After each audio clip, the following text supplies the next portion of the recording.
So I've got a battle in a tank you don't see that often. You can't get this anymore as an event tank, called the Kuro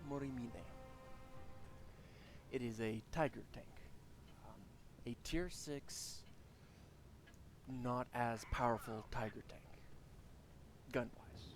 Armor-wise, it is still very good, as you'll see. And we're on the map Yamato Harbor. Fun little map to be on. My platoon mate there, the medium tank, he's way off to the right, trying to flank around the team, enemy team, you know. Do a little bit of scouting, a little bit of flanking, a little bit of, in this case, dying a lot. Sorry, man, you died. You died really well. As with most Tiger tank variants, it's fairly good at side scraping. Though apparently it's also very good at whiffing shots. Or I am. You know.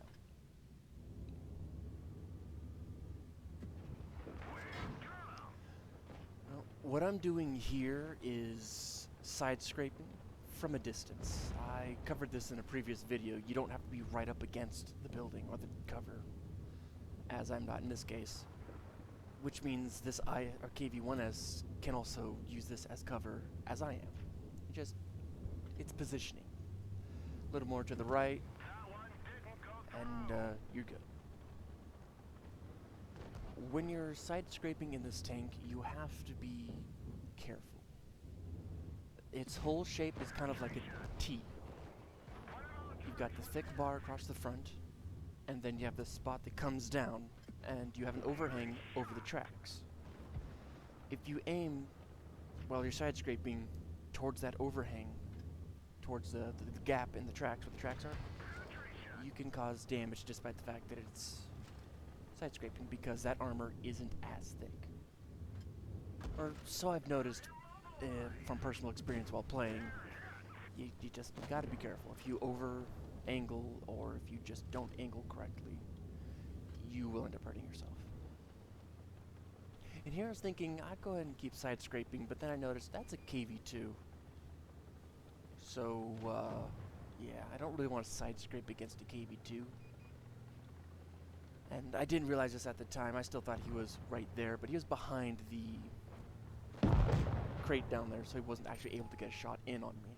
So I was just fine. But, you know, I don't advise coming side out or even partially or halfway side out when there's a KV2 shooting back at you. It will hurt. A lot. I was aiming for the flattened armor plates near the gun because they were flat enough with him angling, or not angling, that I could possibly hit them. And there, the cupola, which is one of the weak points usually. I just did not have a good shot, and with where it went, it hit at an angle on the cupola, so it just bounced off. It's unfortunate, but it happens.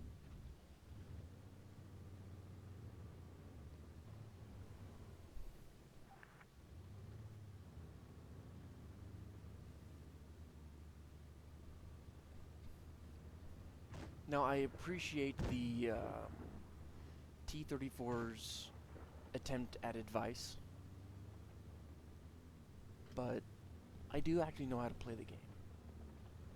That said, he does have some good advice.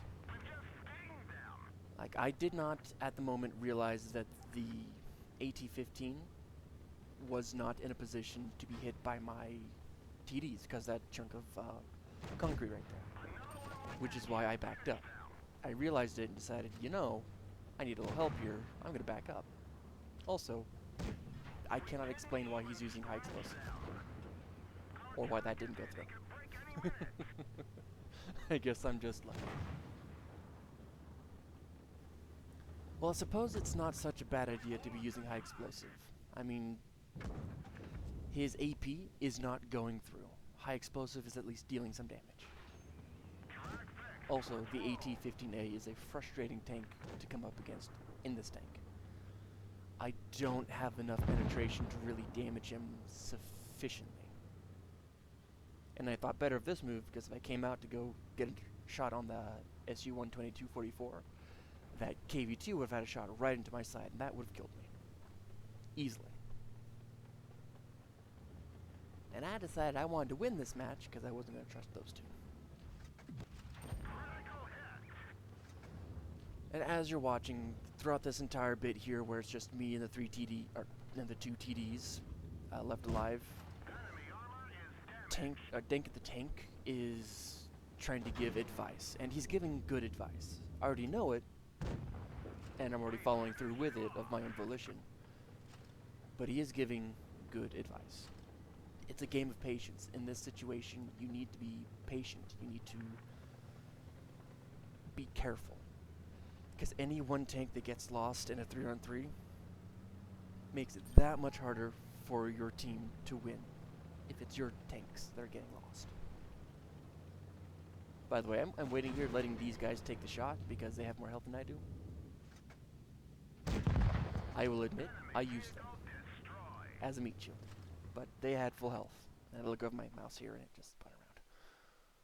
But that was it. That was a pretty good match. I enjoyed it quite a bit. I blocked a lot of armor, I blocked a lot of shots with my armor here. That's always fun to do when you block a lot of damage coming in. Obviously, steel wall, mastery badge, first class. That actually won me one of my daily quests. I appreciate that. It's one I've been trying to get, but you know, I didn't think I was actually going to get it, so I was going to try for it at the very last. Turns out, I got it very quickly. It's like, yeah, cool.